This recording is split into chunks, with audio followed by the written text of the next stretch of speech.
Welcome to the Not All Love and Light podcast. I'm your host, Romy Moreno, and today we have Michele Richardson. She's a speaker, and she's a mom, and she's a wife. Welcome to the show. Hi, thank you for having me.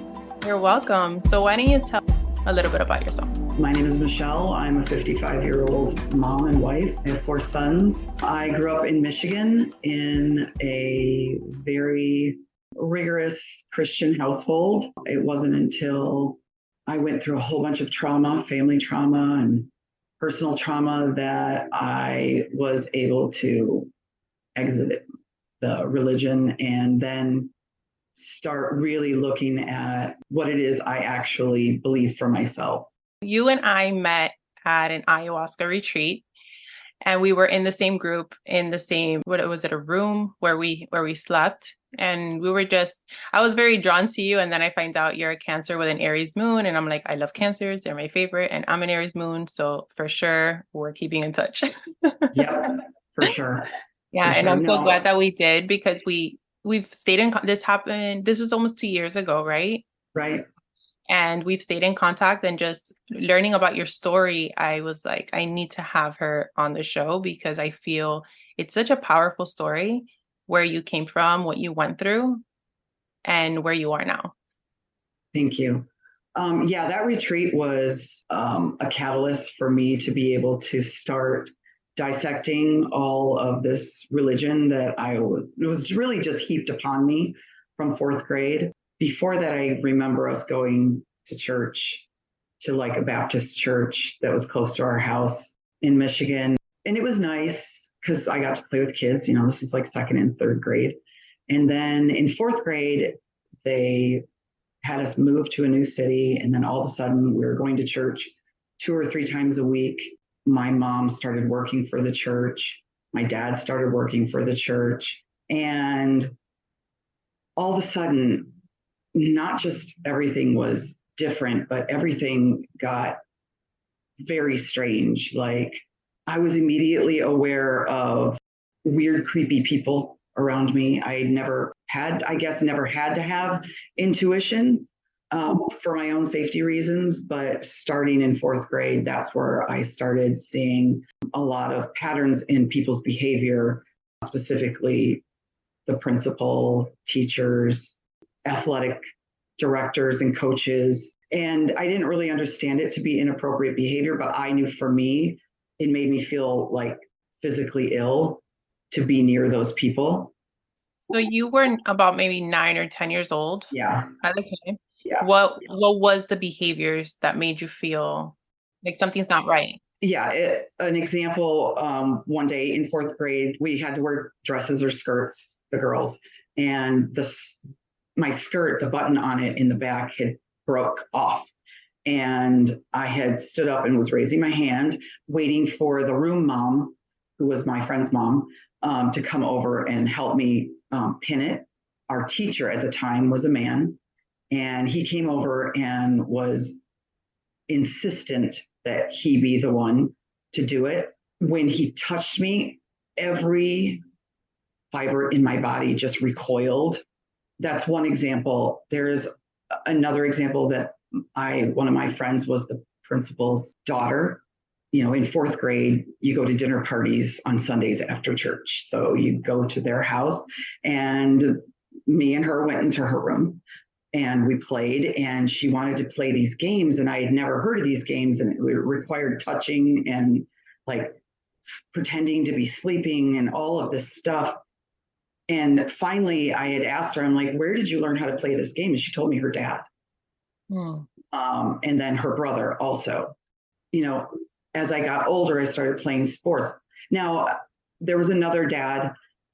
My mom worked for the church. And so on Wednesdays, school was half day so that we could go to church on Wednesday night and still get our homework done. But my mom was working, so she needed somebody to care for me. In that interim, she would take me to one of my friends' house.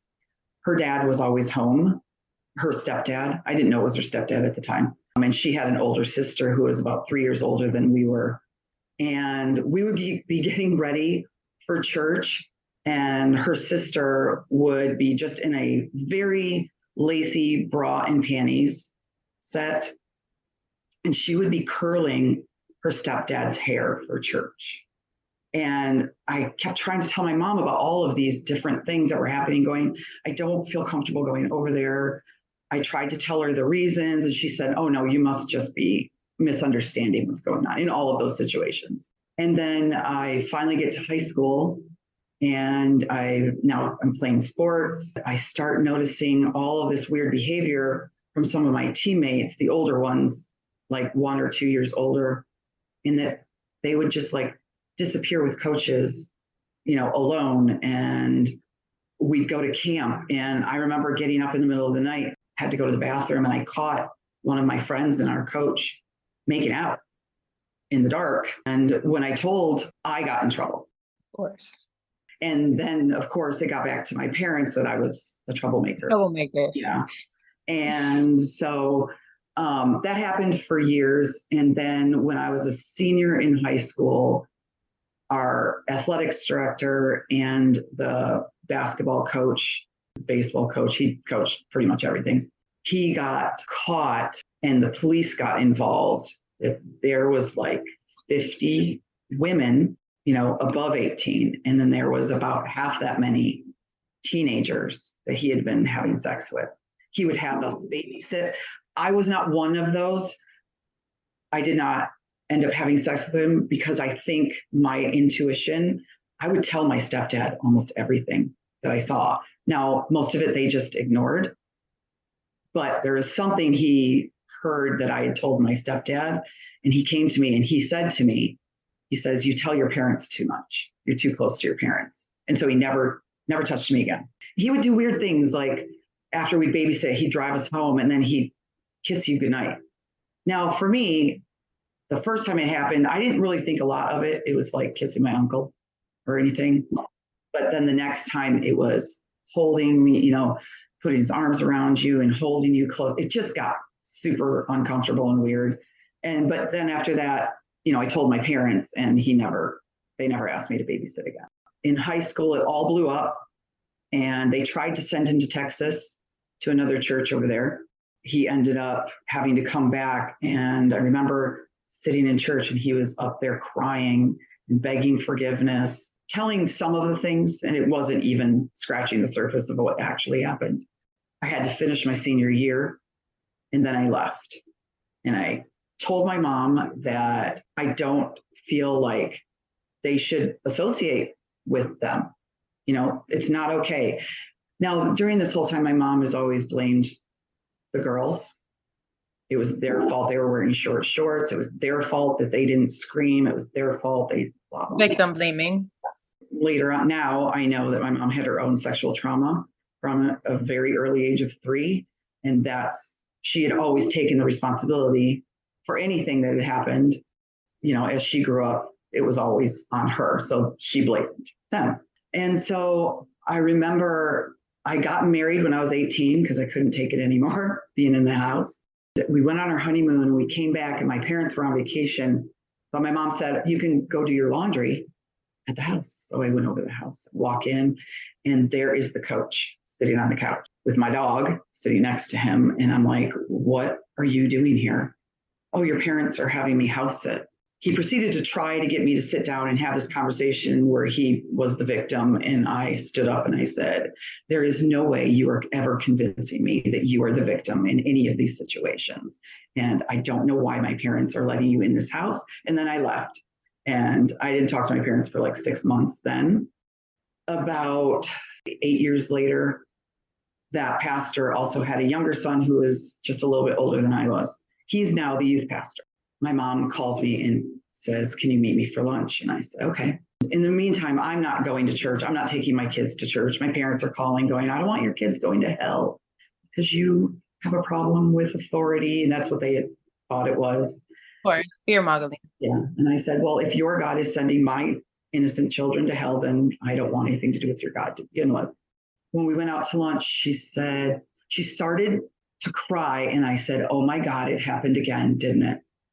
And she just like unloaded all of this stuff that, yes, now the younger son who is the youth pastor. So at this point, I was 26, he would have been 27.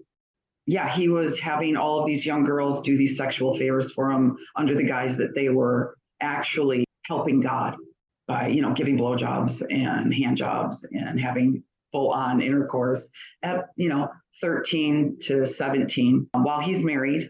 It was just a lot. And I told my mom, I said, in all these years, you blamed the girls. And she's like, I don't know. I don't know what to say. And I'm like, you have to leave. You cannot stay. Was it like a community or it was a church that you gave? Because this sounds very much like a cult that Yeah. I've seen like documentaries on. And so I'm just trying to figure out if it's those type of cults where you all live together and No, it wasn't. It wasn't that. It wasn't like like the Mormons do or anything. But we did use the same curriculum. I didn't know this until I watched the Hillsong documentary. That was our curriculum in school, and those were the events that they would take us to. Were these Hillsong events? Once I saw that, I was just like even more horrified. Like I jokingly called our church a cult, and it was mostly just to irritate my parents, I think, when I would say that. But then I realized it actually was a cult, and how easily people like my parents were just, they would give you so much. They would love bomb you to get you to agree to whatever it is. It didn't matter. yep. And you would never ever say no. You wouldn't even think of saying. You wouldn't even think of questioning, like, all other religions are bad. It's only our church that's right. And I kept asking him, like, how is that possible? There are billions of people on the planet. How can we be the only ones who are correct? Like, that didn't make sense to me. Exactly. So finally, my parents did leave the church. They didn't leave religion. And as they have found out that, you just change venues, but the curriculum is still the same. It was happening every church they ever went to. But my stepdad, he likes to be the center of attention. So the way they controlled him was letting him be in control of things. And then just last year, I had looked up something to do with the first church that I went to school with, my parents worked at. All of a sudden, there was this legal document, and it had my stepdad's name on it, that he was being sued for millions of dollars because they actually knew they had taken insurance against things like sexual harassment. Like, they specifically went and got a policy to cover them for this. And they lied all over the intake forms. And they all knew that it was a lie. So they were being sued. And my dad was one of the ones that was being sued. They never mentioned any of that ever. And when I had asked them 20 years ago when this was happening, or about that time, they both claimed ignorant, that they didn't know anything that was going on. That was literally the last conversation I've had with them, when I confronted them, and then they refused to talk about it, refused to acknowledge it. You don't know what we went through. I said, all of my friends growing up, like, I'm on my fourth marriage. I don't know. Well, there's one girl who's been married one time and she's still married, but all of us have had horrible relationship problems, and we're super critical about ourselves, and that's how they want you to be. They want us to be weak. They want us to see ourselves as weak and ugly and pitiful. We're only beautiful if a man tells us that we're beautiful, and it really, to them, it didn't matter what man it was, and those are the only people that you believe are men. My whole life was spent knowing that that was wrong. Like, I knew that men shouldn't be listened to specifically or only, never understanding that all I needed to do was just trust myself. And that literally took until 2 years ago. When we did ayahuasca, that weekend was all about really opening the door for me to even like myself, because the one time that I did throw up was the self-hatred. It was hours and hours and hours of, I was having visitations from my grandmothers and all of these really important ladies, even ladies in that church, who gave me all this nurturing when I needed it, because my mom wasn't a nurturer. The first person the first female that ever told me was beautiful was my pastor's secretary, or I'm sorry, not his secretary, his wife. And when I went home and told my mom that, she was angry. And she was so bitter. She made me cut my hair off. Now, I was never allowed to shave my legs or wear makeup. She was very jealous of my height and my voice. I used to sing. There was a lot of jealousy there. I didn't recognize it at the time. I just thought there was something wrong with me. And I think a lot of girls who grow up in organized religion have a lot of self-hatred issues that really stem from being told as a very young girl that, you're unworthy. It's only Jesus that can save you, or, this man who's talking to you about Jesus, he can save you. Which is crazy to me because with all the billion peoples in the world, we can't just have one belief system. Yeah. Right. And when we say organized religion, we don't just mean Christianity. No. Like, this could be organized in any type of religion, anything, Correct. even if it's not a religion, if it's a group. If somebody's love bombing you and the minute they're meeting you, they're like, oh my God, I love you and Yeah. great and yes and da, da, da, da, and being overly, it's nauseating how loving they are. That's red flags all over the place. Red flags. That's a huge red flag, right? Yeah. But Yeah. if you are not used to receiving that type of love, you could be like, maybe this is what I need, right? Yeah. Yeah. And then the gaslighting that comes with it, and the continued love bombing, and then the whole everything else is bad. This is the only thing, right? Because you had your experience with the Christianity church. I went to Christian church when I was a teenager, when we moved to Florida from New York. And my experience was great. I loved everybody that I connected with. My best friend that actually edits this podcast, I met him through there.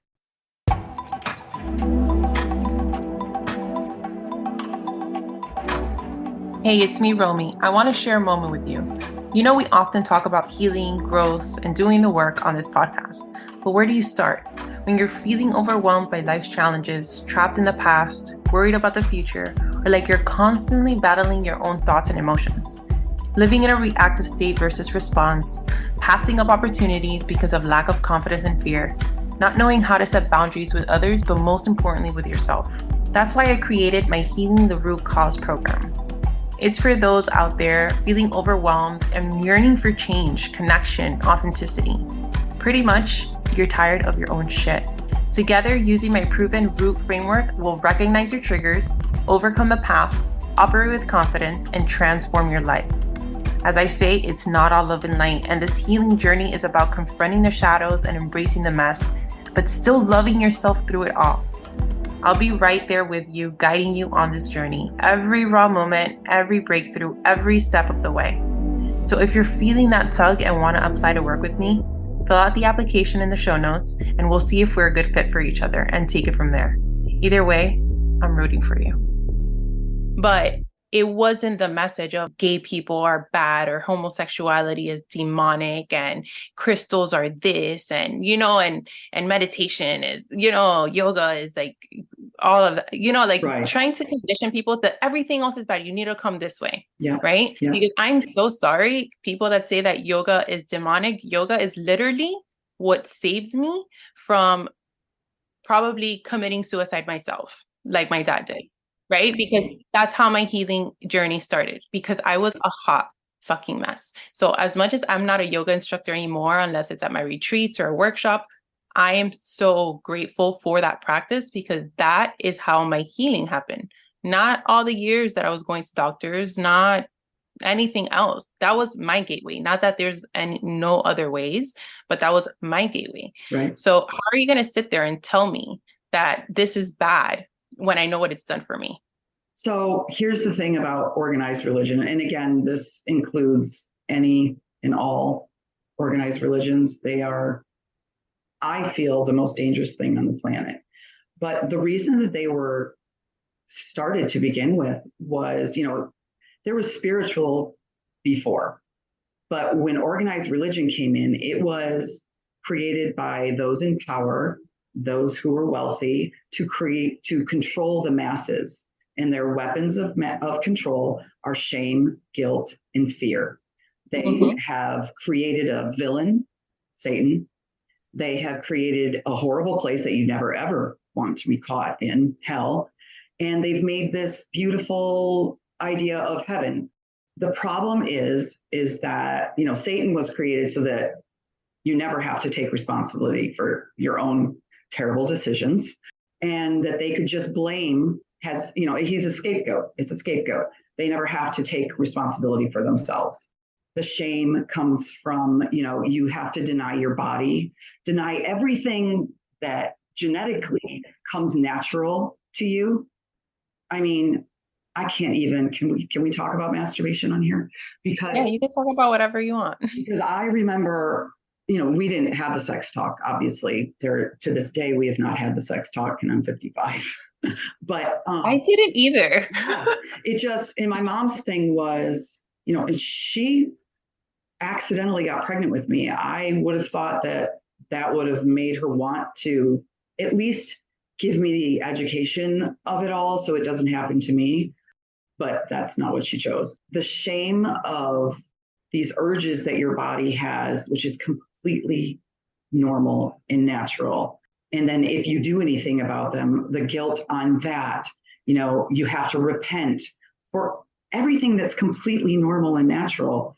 That is what really screws us up as teenagers. And even, younger, like if you were molested or, God forbid, raped as a younger child, you bore the brunt of that. It wasn't the rapist or the pedophile. It was you. What did you do to make that person behave that way? And so organized religion has started wars. Everything horrible that's happened on this planet, you can trace it back to organized religion. Even the political campaigns of these people, they use Jesus as a marketing tool. It's the most ridiculous. Like I can just see Jesus, just. Yes, I say that all the time. Look, I have goosebumps now that you're talking about it, because this is something that has been coming up for me lately. I believe in Jesus. Yeah. I think he was obviously a real figure, right? And he's a spirit guide, and he guides us, and he protects us. And look, I have goosebumps just talking about it. Yeah. And I could guarantee you that half of the shit that people are fucking using his name for. Oh no.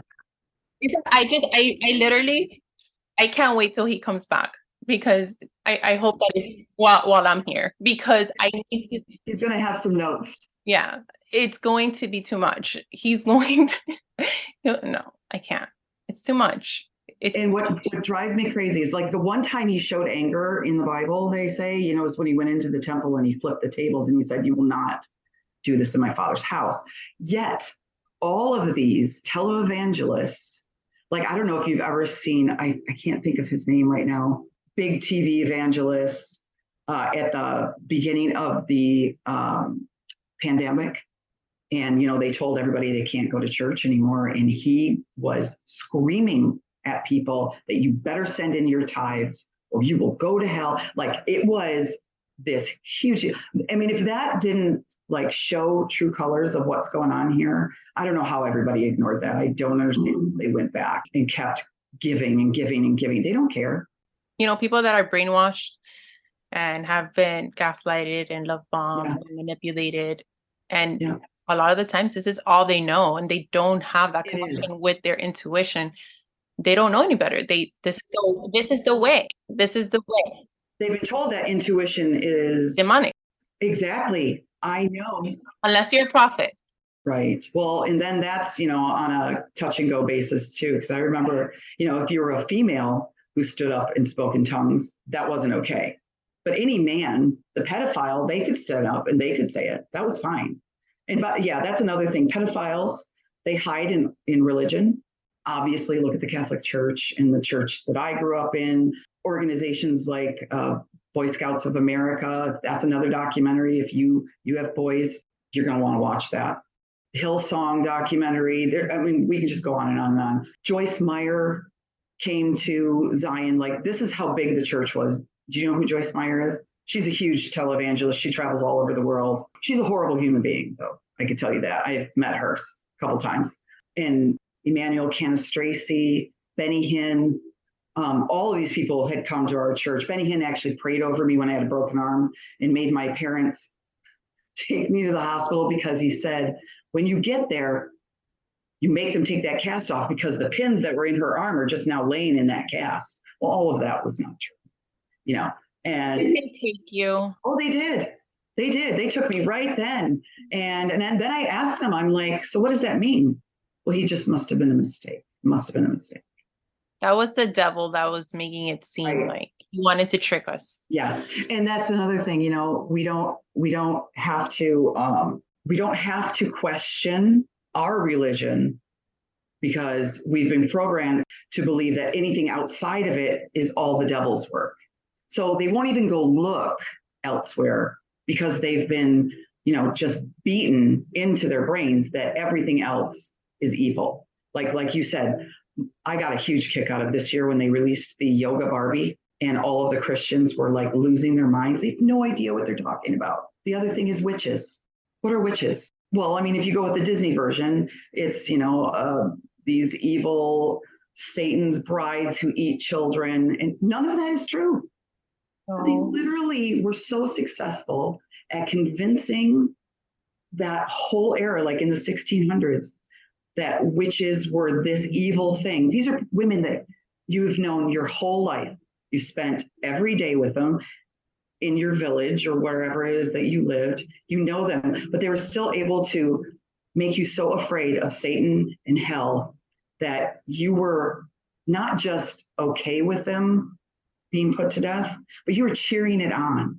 Like, it's so crazy because the actual definition of what a witch really was, it was a healer, a medicine woman, a doula, a midwife, a wise old woman, any women who couldn't be controlled.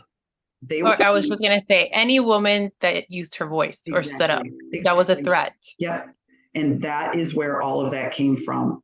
And that's been like my message, you know, I identify as a witch. I think I'm wise. I'm 55 years old. I've learned a lot of stuff, albeit most of it in the last few years. We all have this magic in us, and what they have done such an excellent job at through the patriarchy, which is also part of organized religion, is making us believe that we're nothing, that we have nothing. And to convince us even more so, they've made all other women our competition. Mm-hmm. So anything I have, there's that whisper, oh, all of these other women, they want that.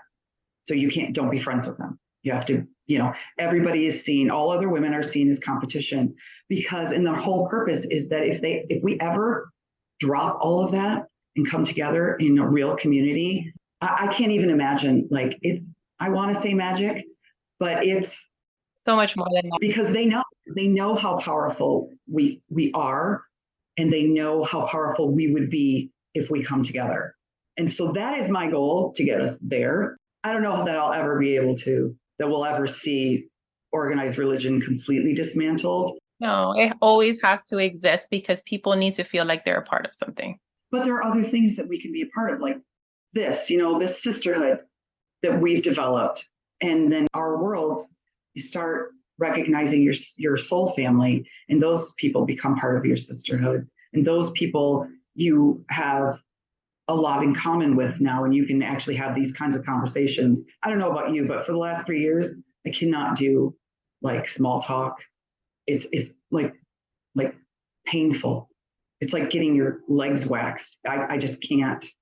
I can't do those conversations that are empty and just full of, you know, where did you buy that dress? And I want to know about your childhood traumas and how you were raised, and what are you doing to get out of it? And if you've heard of somatic movement and all of these healing modalities that, of course, religion is deemed evil because they want to keep us broken so that we are indebted to them. The only healing can come from that, well, their version of Jesus and God and the Holy Spirit. And their version of family is so warped. That's what I want to get women to, even if they don't end up leaving, if we can just reach a few women to make them start questioning themselves. Nobody has to believe me, but now you've heard it. Now go look for yourself. Go do your own research. Go on your own journey of self-discovery.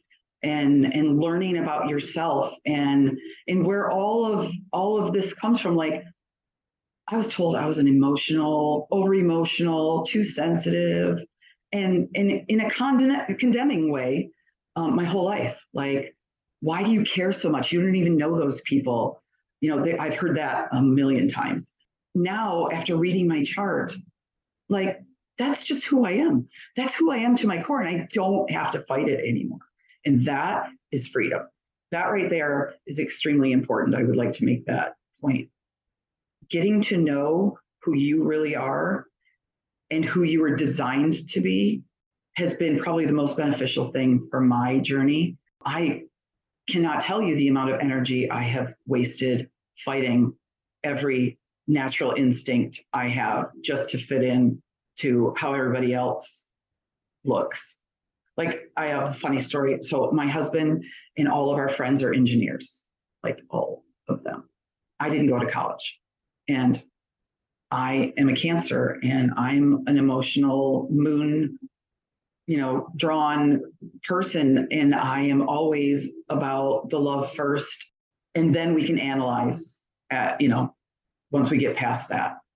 I'm an energy reader. I can tell who is somebody I want to get to know just walking through a crowd. Like, I can lock eyes with somebody and I'm like, beeline right over to that person. I don't know who they are, and they're looking at me like, what are you doing? But not fighting my natural God-given or universe-given or source-given or whatever you want to call it, personality. And, I looked at it as defects before, and now I look at it as superpower. That's something that's really been helpful for me. But, going out and doing your own research and seeing where every Bible story has been ripped off from cultures and religions that are thousands of years older than Christianity. But they don't know that. I didn't know that. My parents don't know that, because they've never even thought of questioning or looking elsewhere, because they've been so programmed that everything else is evil.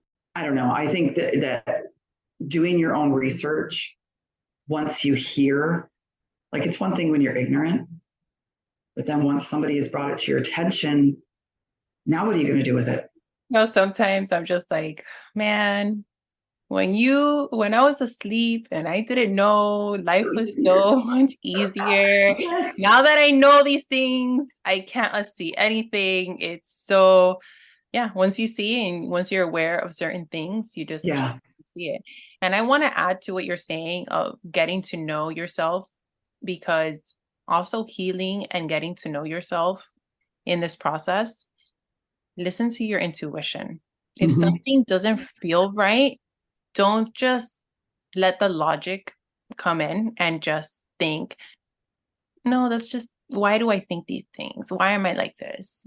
No, there is a reason why something does not feel right, regardless of how shiny and pretty and loving and happy it looks. Oh, yes. And I can tell you that from experience that, for a long time, I would just dismiss my intuition because I would think, well, maybe this is what I always say. When it comes to other people in my work with my intuition, I could tell them this is going to happen. Like right before we got on the call, I'm telling you things and you're like, yes, right? But when it comes to myself, I'm like, is this intuition or is this trauma? Yeah.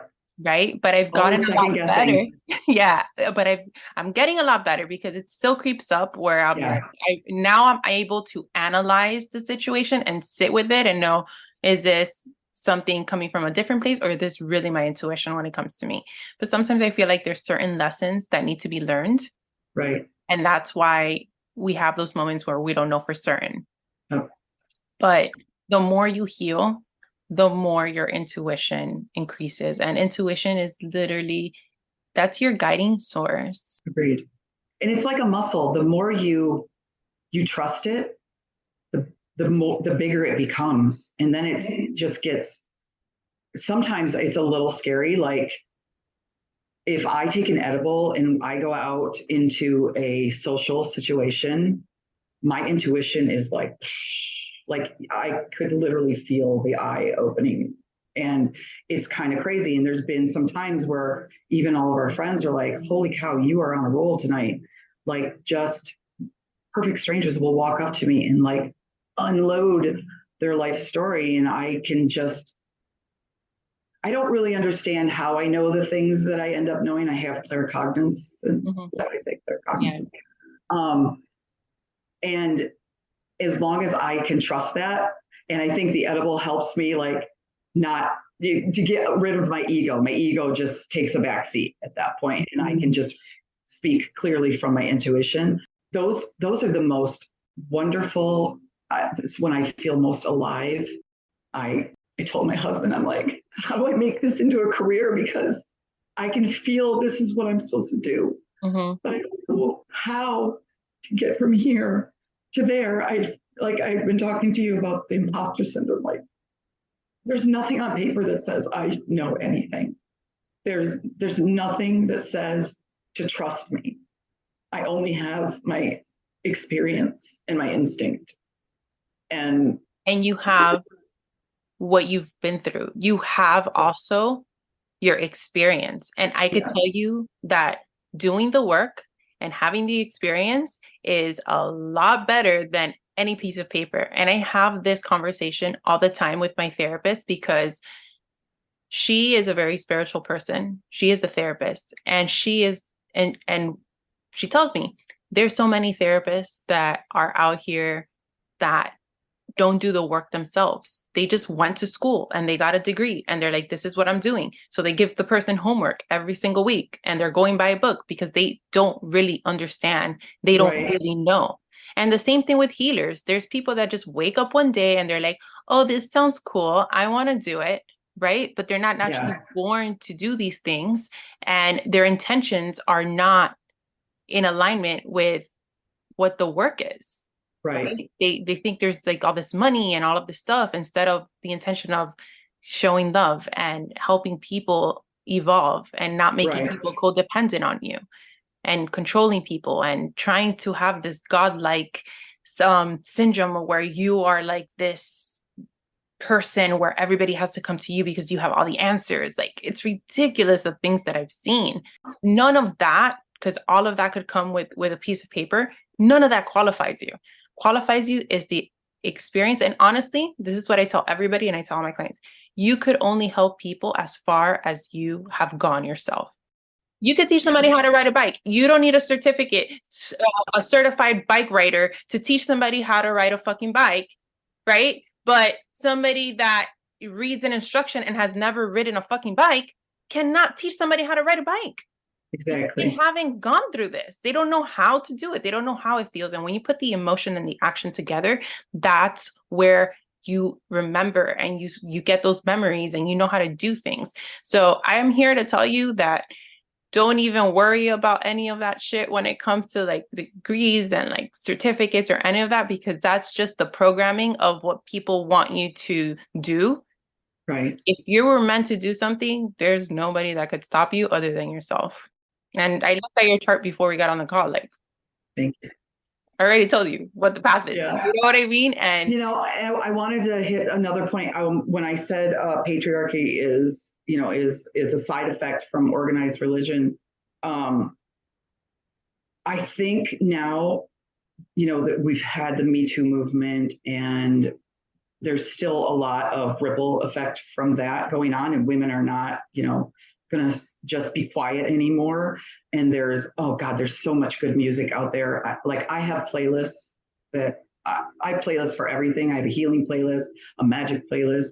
I have a gym playlist. But there's this theme of these really strong women who are taking control of the situation and making it known so that the next person knows they don't have to be quiet. And I know men.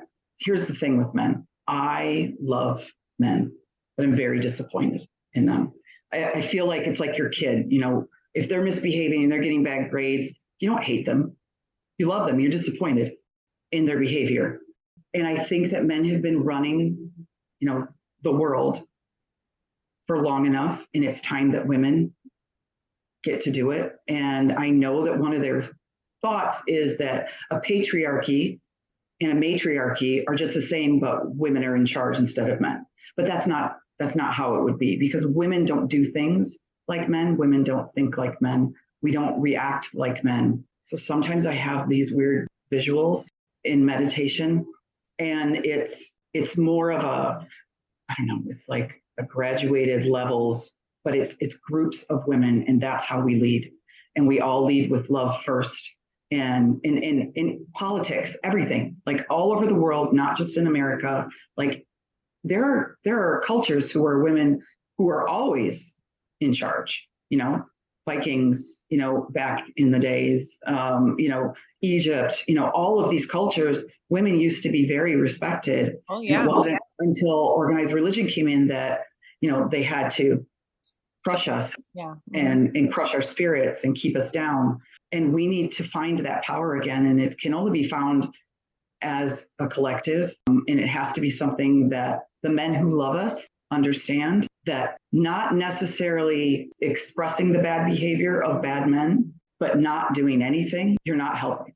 Right. If you love a woman, I don't care if it's your daughter, your sister, your mother, any woman, then you need to speak up, because men have so much power with each other.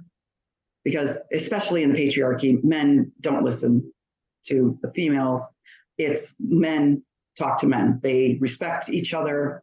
They listen to each other. But if they're not holding each other accountable, then this is why that we're living in the world that we're living in, because they're not speaking up. If you see something, if you see somebody acting a fucking fool, then you need to step in. I don't care if you're afraid. There's just no space for that anymore. There's no space for being silent when you see something happening. There's no space for letting it go. There's no space for, oh, boys will be boys. I'm a boy mom to 4, you're a boy mom to 2. We are doing our damnedest to try and make sure that our boys grow up into responsible men who respect women. Yeah. But men have to do their part in this too.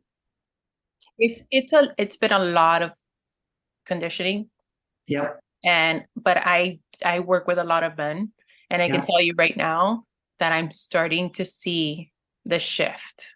Yeah. I'm starting to see the shift where men are holding women, and not in these pedestals, right? Because nobody should be in a pedestal. Correct. But as equals, and just like, this is what I need from you, this is what I could give you. And they want to be those providers, and they want to be there in their masculine energy, but knowing that they need the feminine in order to thrive. Yeah. Well, because they've been programmed Right. just as bad as we have. They've been programmed to not feel, right, to not love first, to react physically and then, overthink, but never show emotion. And that's just as dangerous. And it's part of what's gotten us to where we are now. Yeah. And so we all have to do a lot of deprogramming of what we've been conditioned. Boys don't cry. That's bullshit. Boys cry. Boys have feelings. Let's identify those feelings. Let's talk about those feelings. And let's figure out ways to get out that energy, because, emotions are energy that if we just stuff it all down, becomes sickness later on. We have to be able to feel these feelings and transmute them into something positive. But it all starts with identifying them and even letting them, like my husband sometimes is like, I said something the other day. I told you his dad passed away, and it was like a Halloween time. And I said, well, the veil's getting very thin. I said, we haven't heard from your dad lately. I wonder what he's been up to. And my husband's in the kitchen, and immediately he started crying. And he's like, my dad just popped in and said, I'm here. I'm right here. And he goes, and I'm like, and then I started crying, because now he's crying. That's not something he does. And he's like, how do you not lose your mind drowning in all of this? Like, even for that little second, that was just too much emotion for him. And I think that is the deal for a lot of men. They look at us crying, and they look at us, just worrying, and they don't want that. That looks like weakness. Very uncomfortable for them and weak. But mostly it's uncomfortable because they don't know what to do with it. Like, I don't always know what to do with it either. I'm learning ways to deal with it. breath work and all of these awesome modalities that are out there that have been, locked away from people in organized religion. And there's so many people in there that are hurting and that are starving for, just some relief. And it's so easy, but they're not allowed to even question or not even allowed to, entertain the thought that they could do something themselves without, hands being Free laid will. on. Having free will. That's what it is. You're not allowed to have free will. No. And like I mentioned earlier, this is not just about like Christianity. This could be any organized Correct. religion. But I'm not also like, I don't believe like going to church is bad and all of this, because I've gone to churches that I feel like this feels like a good space. Being that I'm very intuitive. A friend of mine recently got baptized and I went to support her, and it felt nice. It felt nice. And I'm not opposed to joining her and going to a service with her, but I know where I stand and I know that I have free will. I could go if I want to. Right. But if I don't go, that doesn't make me a demonic person or an evil person. And you don't need to be saved. Like that's one of the things that once you leave organized religion, that everyone who's still in it that loves you or says they love you, that's their thing. I need to save you. They become obsessed with, they've got to save you now. But what they don't understand is even if I said the words, okay, I will come back, you can't. There's no way of going back once you know now everything that we have learned since, we've been on this journey. It's one of those things where you lose a lot of relationships during that period of time, because obviously I don't want to hurt my family's feelings. And because it's family, it's even harder to explain yourself to them because there's a lot of emotions involved. Yeah. It's easier to explain it to perfect strangers who have no skin in the game than it is to try and get your family to understand what you're going through. They just look at you like you're just going to hell. That's all they can think of. They can't even hear the words that you're saying to try and understand. There's so much about the Bible that's been revised and redacted. And, it was a year ago when it's embarrassing to say this now, but I didn't know who Lilith was, because in our Bible, she's not in there. And I didn't know who she was. Well, she's the first to be crushed under, no, you don't get an opinion. You have to do what we say, or we're going to demonize you. So there's all these little things that I'm learning now that seem like I should have known those, like when I was a kid. Like I talk to people and I'm like, you don't know who this is? You don't know this? And I'm like, no idea. I had no idea. Yeah. There's a lot of healing that comes when you learn these things about yourself too, because we have Lilith in our birth chart. And I've worked a lot with that energy of Lilith in the last year. Yeah. But I channel. Sometimes we'll do a mushroom ceremony, and I've several times channeled Isis, and then once Lilith came, and I really was caught off guard by that.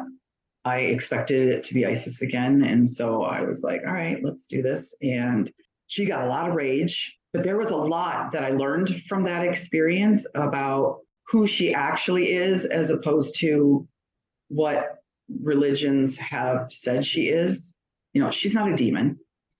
She's not a demon. She is a woman who, again, was demonized because she wouldn't submit to someone else's rule. So I've learned a whole bunch of stuff about her, and that was a really crazy experience. In fact, it was loud and guttural and all these crazy movements. And at one point, Dean came in and he was like, and I was like, it's okay. It's just Lilith. She's here offering protection. Like, she is the protector of women and children. Like, that's what she was showing me, all of this stuff, especially in my own family. It was really an amazing experience. But I was so freaked out by it. Like, we have a friend who's a psychic. And so, and she also does mediumship and channeling and stuff. So I set an appointment with her, and I was like, I need to ask you something. She's like, you met Lilith. And I'm like, okay.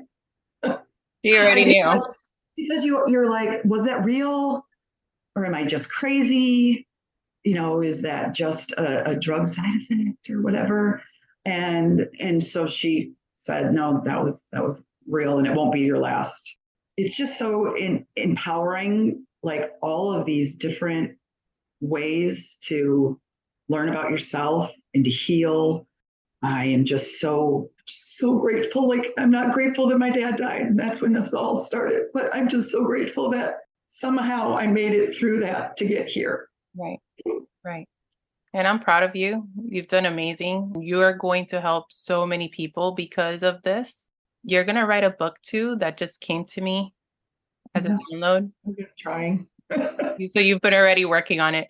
Okay, yeah, because I see a book. I see you speaking in front of a lot of people. And, it's just, this is not a podcast episode to bash anybody or anybody's belief, but Right. just so you could be aware that it's more like the cult-like behavior of, okay, the love bombing, the disregarding your feelings, your intuition, trying to condition you into believing that only their way is the best way, or they're the chosen ones, that they're the only ones that you could go to. You can't make a decision. You can't do anything unless you seek their help, making you codependent on them. If anything feels that way, question it. Question it, because whatever you decide to practice needs to feel right within you.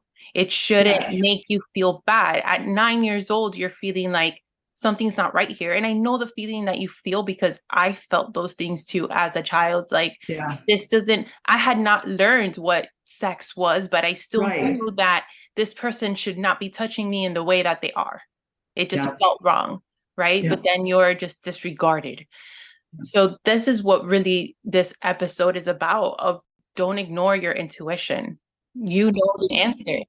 Any religion or any cult or any even relationship that the premise of it is some kind of narcissistic view. Yes. Even like, so the God that I grew up with, we were told that the only reason we existed was to praise him. If that doesn't scream narcissism, I don't know what does. But for me, I don't feel like I have to worship anything. I have spirit guides. I have entities that I go to and respect their opinion of, but they don't require me to worship them. You work with them. You are guided by them. You are protected by them. You don't have to worship anything. You don't worship anything. You don't worship the moon. You don't worship anything. So it's just working with that spirit guide, working with whatever you believe in, right? But if you have to completely be damned because you do things that are not hurting anybody or anything, it's just red flags. A whole fucking carnival. A whole fucking carnival. If it makes you feel guilty every time you step out of line as far as their rules, that's a huge red flag. Any narcissistic behavior is going to make you feel terrible. So that goes for businesses, religions, domestic relationships. That's not how it's supposed to be. That's not the design of all of this. All of this is supposed to be much easier than we've made it. 100%. And that's where the magic is, truly. Well, thank you so much, Michelle. It was so great having you on here. I'm not sure if you're active on Instagram or on social media for people to find you, but if you are, feel free to share your handle. On Instagram, it's The Vintage Dinosaur. And on Facebook, it's my name. It's Michele R. Richardson. Thank you so much for coming on today. Again, I think your story is very powerful, and I can't wait till you write that book. Thank you. Be at your book signing for sure. Thank you very much. You're Thank welcome. you for inviting me. I appreciate it. Of course, of course. Feel free to share this episode with anybody that you feel might need it. And remember, it's not all love and light.